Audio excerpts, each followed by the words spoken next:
A mensagem dessa noite é bastante contraditória. Então, vai precisar de muita atenção. Muita. Por quê? É uma mensagem meio polêmica. Eu vou falar sobre um ditado popular que eles usam muito no meio cristão. Que é: Deus ama o pecador, mas abomina o pecado. Quem já ouviu essa frase? Eu já ouvi. Você concorda que Deus ama o pecador?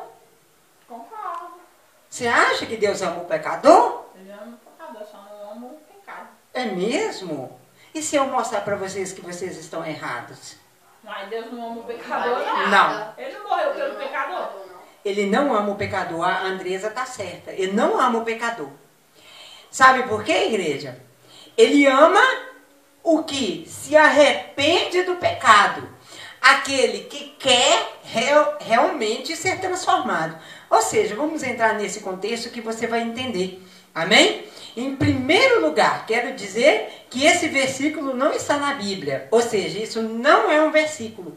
É um ditado popular. E um ditado contraditório. Ou seja, nós vamos falar sobre isso essa noite. Amém? O que a Bíblia diz? Então abra Salmos 11, 5. O Senhor prova o justo, mas o ímpio e a quem ama a injustiça, a sua alma odeia. Ou seja, o seu sentimento interno, o sentimento de Deus interno, odeia o que pratica a injustiça, o pecado. Ou seja, a alma de Deus, Deus não ama quem está na prática do pecado. Quem pratica a injustiça, quem pratica o que desagrada a Deus. Amém? Enfim, mas vamos prosseguir para vocês entenderem melhor. Agora eu quero que vocês abram em Provérbios 6, 16 ao 19. Há 6 coisas que o Senhor odeia. 7 coisas que ele detesta: olhos altivos, língua mentirosa, mãos que derramam sangue inocente, coração que traça planos perversos, pés que se apressam para fazer mal, a testemunha falsa que espalha mentiras, e aquele que provoca discórdia entre os irmãos.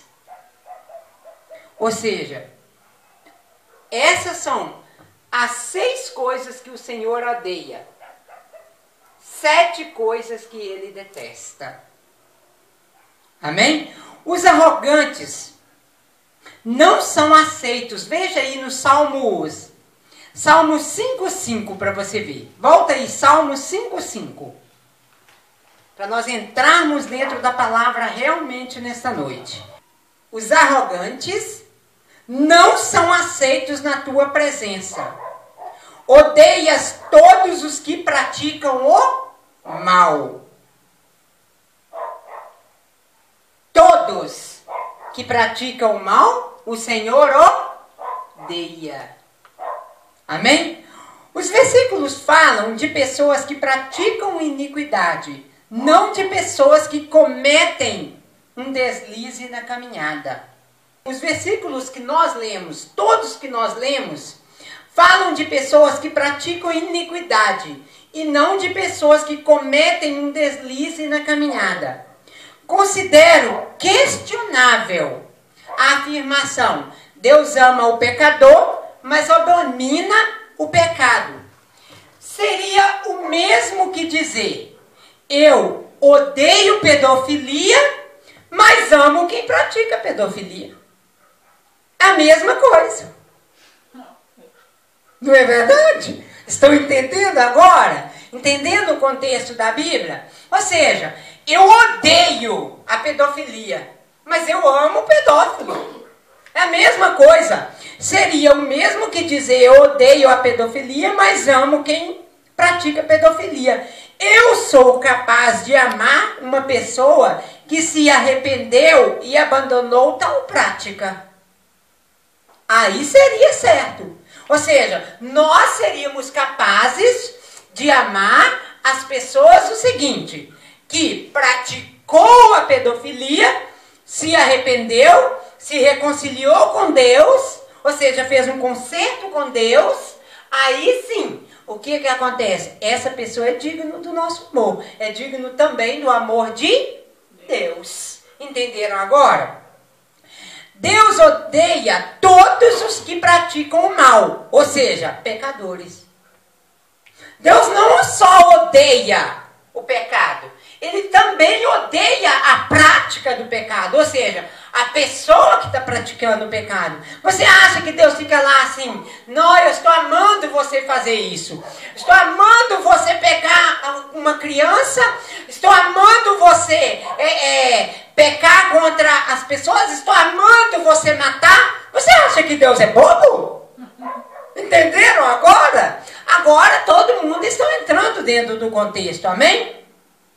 Deus não ama o pecador.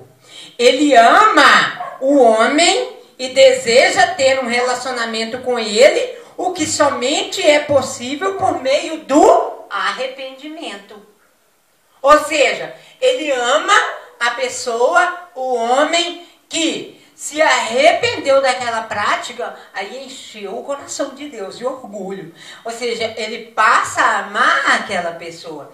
Ele passa a investir naquela pessoa. Ou seja, aquela pessoa já é digna da salvação do Senhor. Digna do amor do Senhor. Estão entendendo agora, entrando dentro do contexto comigo? Amém?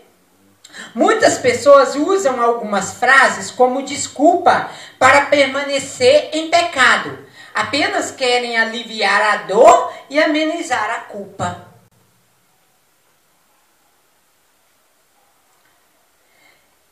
É mais cômodo viver de aparência utilizando as frases que demonstram uma certa espiritualidade, mas que não nos livrarão da morte, tanto espiritual quanto existencial. Ou seja, igreja, usar esse tipo de frasezinhas, ai, Deus ama você, só não importa o que você está fazendo. Não, Ele ama, Ele odeia a prática do pecado.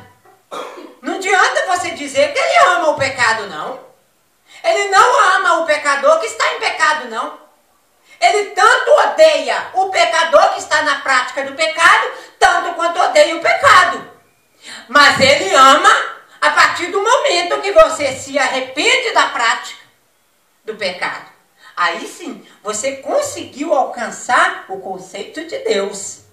Você conseguiu conquistar o amor de Deus, porque você se arrependeu da prática do pecado. Você se arrependeu do pecado. Entenderam agora?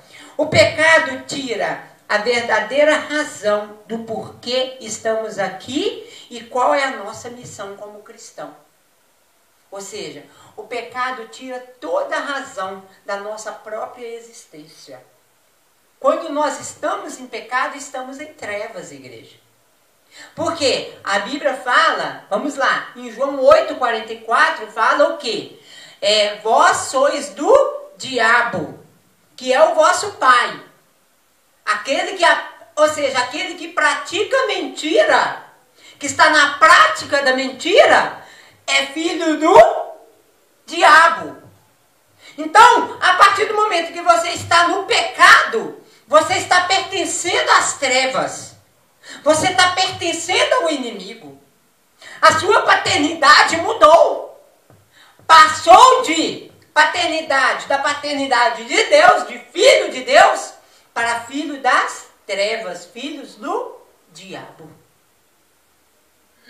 Então, na verdade, você que está na prática do pecado, não adianta você pensar que você está no amor de Deus. Pelo contrário, você está na indignação de Deus. Deus está olhando para você de forma decepcionada. Sabe por quê, igreja? Uma das características de Deus, Deus não é conivente com o pecado.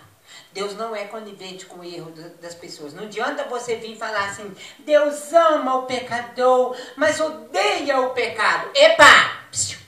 Deus não é como você, que acoita os erros dos seus filhos, que acoita os erros dos seus filhos, que até defende, até esconde os erros dos seus filhos.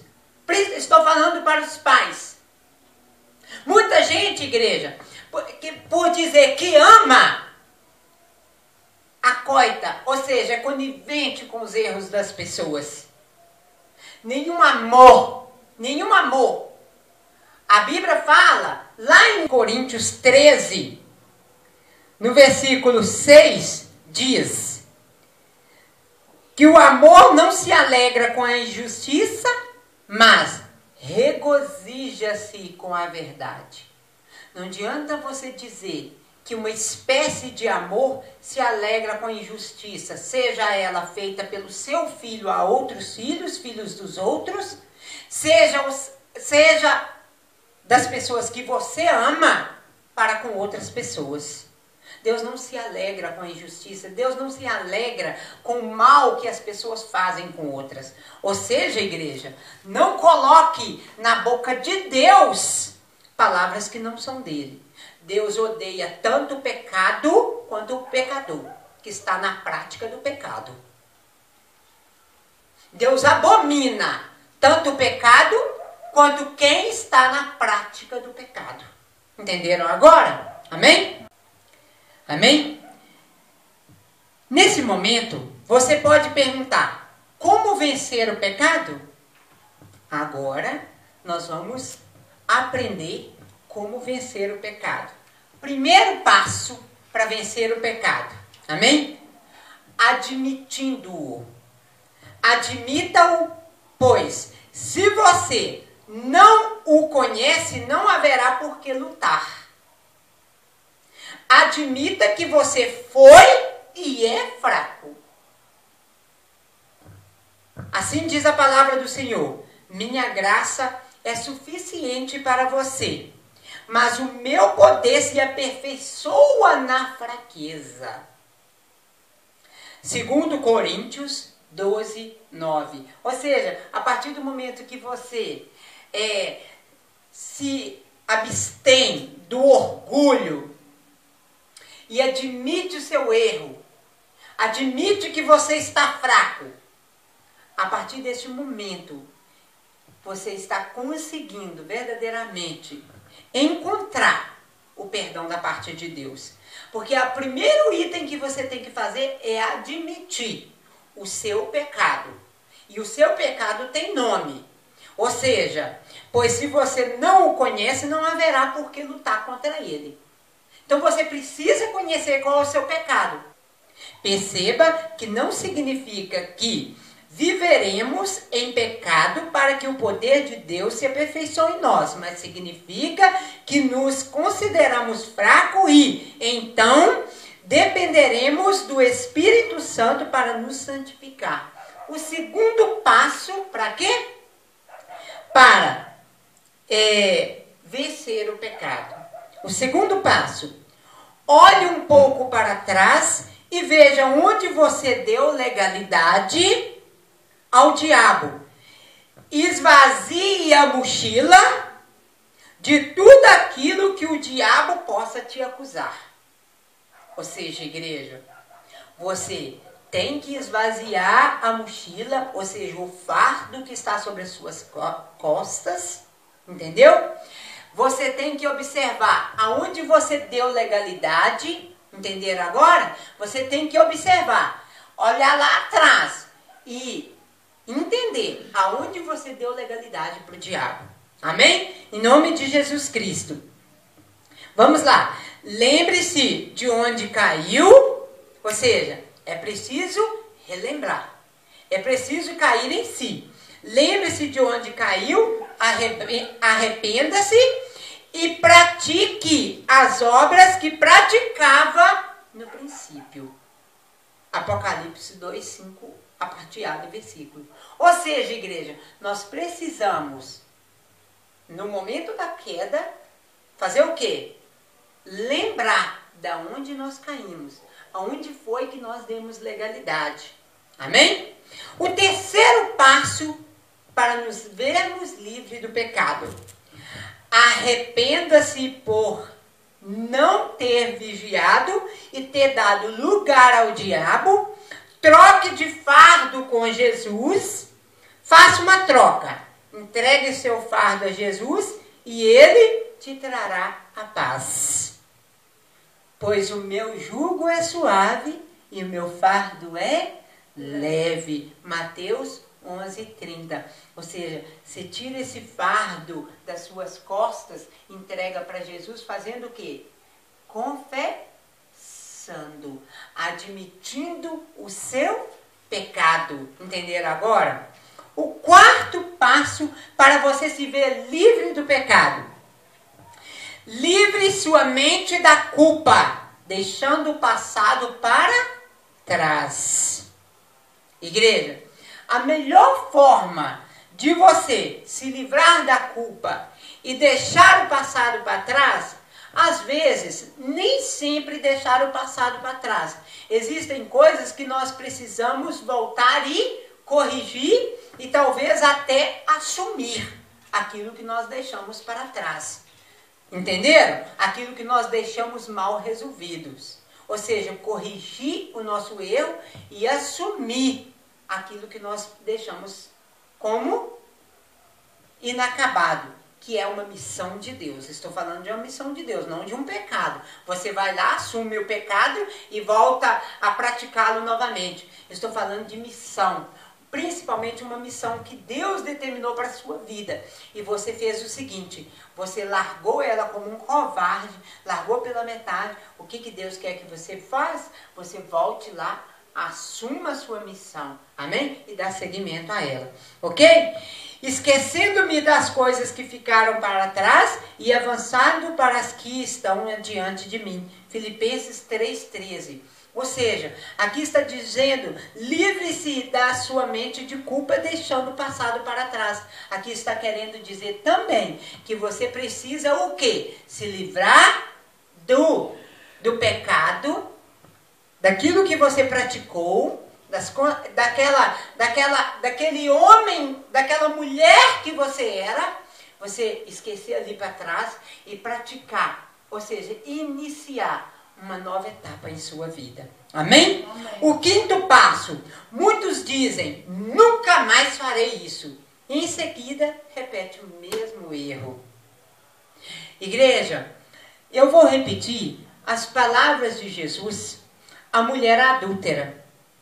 Aquela mulher que foi pega em ato de adultério lá em João 8. Ei, sabe o que Jesus disse para ela? Cadê os teus acusadores? Nenhum estava mais, porque todos eram pecadores. Não é verdade? Então, o que Jesus disse para ela? Vá e não peques mais. O que ele quis dizer para ela? Vá e não cometa o mesmo pecado novamente. Então, ou seja, nunca mais farei isso e em seguida repete o mesmo erro. Ei, vamos parar. Assuma sua posição de responsabilidade de libertação. Eu estou liberto, Senhor, eu não vou praticar mais esse pecado. E acabou. Não pratica mais. Entenda que você só pode garantir a vitória sobre o dia que está vivendo, ou seja, precisamos vencer um dia de cada vez. Determine a cada manhã que você vencerá por mais um dia. Acorde e diga, eu vou vencer esse pecado por mais um dia pelo sangue de Jesus. Ou seja, igreja, acorda dizendo, eu vou vencer. Eu não vou praticar isso hoje. Entenda que você só pode garantir vitória sobre o dia que está vivendo, ou seja, precisamos vencer um dia de cada vez. Determine a cada manhã que vencerá por mais um dia. Acorde e diga, eu vou vencer esse pecado por mais um dia, pelo sangue de Jesus Cristo. Determine isso sobre a sua vida. Por último, deixo um trecho de uma música bem conhecida. É fácil demais viver em paz. A gente é que complica tudo. É bem conhecida essa música. Então, é fácil demais viver em paz. A gente é que complica tudo. É fácil demais, igreja, nós sermos libertos das coisas. É nós que vamos lá e fuçamos nas coisas novamente. É nós que vamos lá e envolvemos de novo. Deus lava-nos e nós vamos lá e nos sujamos de novo. Ou seja, vamos, igreja, realmente viver uma vida de santificação, de transformação, porque nós somos capazes disso. Nós somos vencedores. Nós temos um Deus que verdadeiramente nos dá sustentabilidade para nós vencermos dia após dia. Então nós cristãos, nós estamos aqui para vencer um dia após o outro. Então você é capaz, verdadeiramente. Aprendemos essa noite que Deus não ama nem o pecador e nem o pecado. Então, olha, não vem com essa não. Deus me ama, mesmo eu sendo fraco, mesmo eu estando nessa situação. Eita, vamos lá. Deus ama você a partir do momento em que Ele vê o seu esforço de mudança. Aí sim, Ele entra nessa batalha com você. Então você pode todas as coisas naquele que te fortalece. Filipenses 4,13 para você. Amém? Repita comigo. Posso. Todas as coisas naquele que me fortalece. Então toma posse dessa palavra em nome de Jesus Cristo. Amém? Aplauda o Senhor nessa noite.